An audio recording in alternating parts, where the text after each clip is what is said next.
Hello, and thank you for choosing Birth Control Care Center. I will be reviewing the surgical abortion procedure with you. After completing your paperwork and payment, you'll be escorted to a counseling room. There, one of our staff members will review your medical history with you, review the consent form, and review your counseling form. Then, we will check your vital signs and take a tiny blood sample to determine if your blood type is positive or negative, and if necessary, we may check your blood count. Your pharmacy information will be verified, and we will review your post-procedure medications with you. We will insert an IV and give you any pre-procedure medications you may need.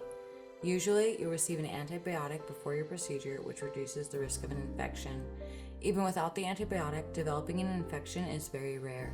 Before the procedure, you'll be given a medication called Misoprostol.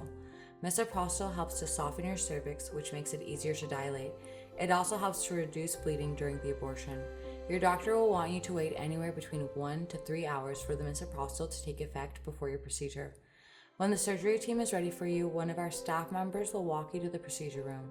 There, we will ask you to undress from the waist down, help you up onto the procedure table, and cover you with a sheet.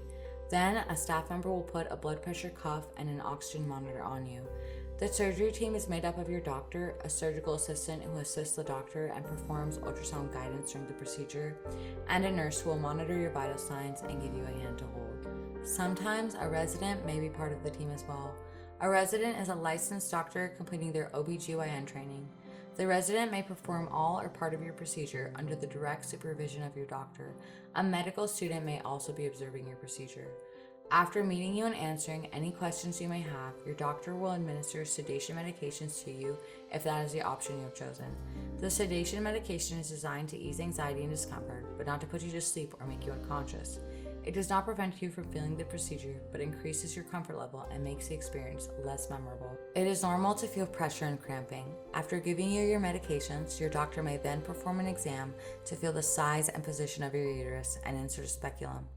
The doctor will apply numbing medication to your cervix and then use instruments called dilators to slightly stretch the opening of your cervix.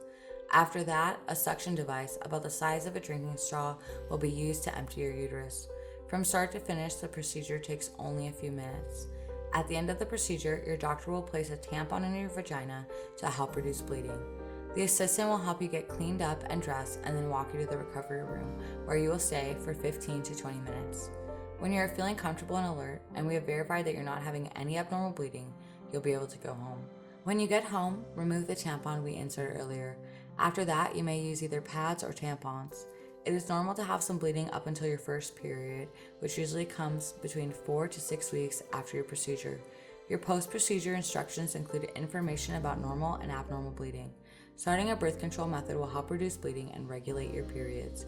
You may resume all activities, including sexual activity, bathing, swimming, working, and working out, as soon as you feel up to them. We never recommend douching. Remember, if you're not using a method of birth control and you resume having sex, you may become pregnant again.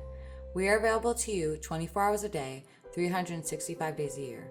Call us at any time if you have any questions or concerns. There are multiple forms you will need to read, fill out, and sign before your procedure. The first form will be your counseling information form. You will print your name and date in the appropriate highlighted areas. Then, you will read and respond to the highlighted questions on the rest of the form. The second paper you must fill out is the consent for surgical abortion form. Here, you will print your name, read the paper, and initial in the designated areas under the patient column on the left side. Then, you will turn the page, read it, and initial the designated areas once again on the left column. Sign your name and date the page. The following page will be the Nevada Written Informed Consent Controlled Substance Therapy for Pain form. This is a consent form for receiving narcotics. For this form, you will need to read and initial in the appropriate areas, turn the page over, read and initial in the remaining sections on the page, sign and date the form. Your last page will be the consent for misoprostol. You will need to print your name, date the page, and write your date of birth. Then, read the paper, sign your name, and date the page again in the appropriate areas.